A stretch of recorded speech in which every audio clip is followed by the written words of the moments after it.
So hello everyone, welcome to IFS. कैसे हो दोस्तों? आप सभी का स्वागत है इस अद्भुत चैनल पर।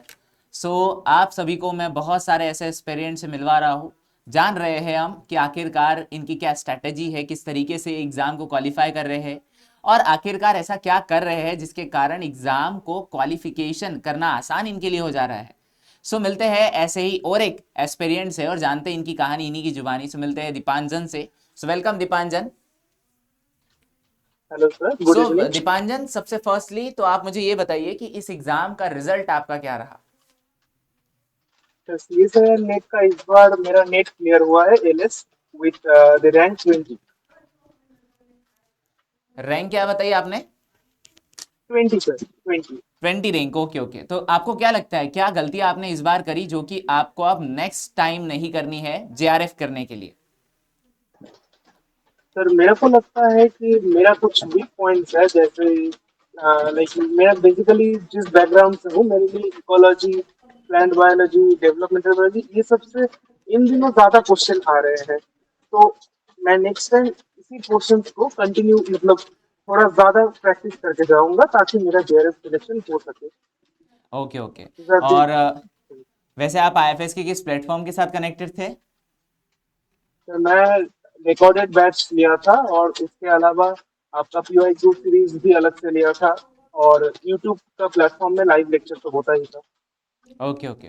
दीपांजन, आपको क्या लगता है कि इस बार आपने कितने क्वेश्चंस अटेम्प्ट करे जो कि आपको जेआरएफ से थोड़ा सा दूर कर गए? मुझे लगता है कि अगर पार्ट सी में दो क्वेश्चन सही हो जाते तो मेरा हो जाता, क्योंकि कट ऑफ इस बार गया था एज पर मार्क्स 103, मेरा आया था 97। तो to question if I make it correct then JRF I could have it. Deepanjan, आपका कितना अटेम्प्ट था इस बार पार्ट सी पार्ट बी में? पार्ट सी में लगभग मैंने अटेंड किया था 18 क्वेश्चन, और पार्ट बी में 22। ओके ओके, और करेक्ट कितने हैं आपके? थोड़ा देखना पड़ेगा। ओके, आपकी आवाज़ थोड़ी कम आ रही है मुझे।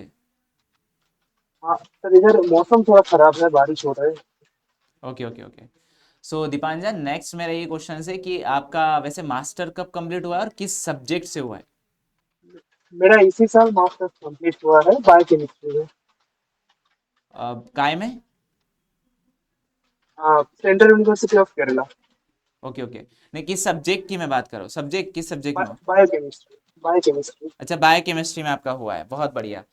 आपने वैसे बायोकेमिस्ट्री तो फिर इस बार पढ़ी होगी इस सब्जेक्ट के लिए, सीएसआर नेट की।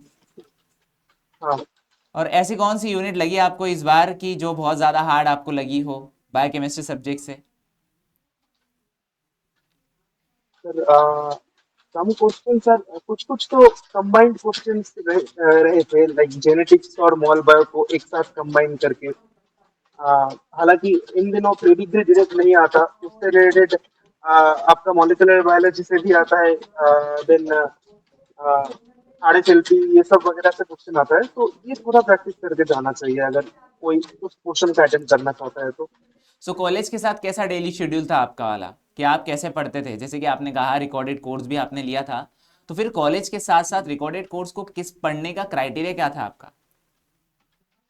देखिए सर, लाइव बैच का शेड्यूल आपको मतलब रहता है, तो वहाँ पे हर दिनों दो या मैक्सिमम तीन लेक्चर्स होता है। तो मेरा कॉलेज टाइमिंग था 9:30 से 5:30 या कभी कभी 6 तक।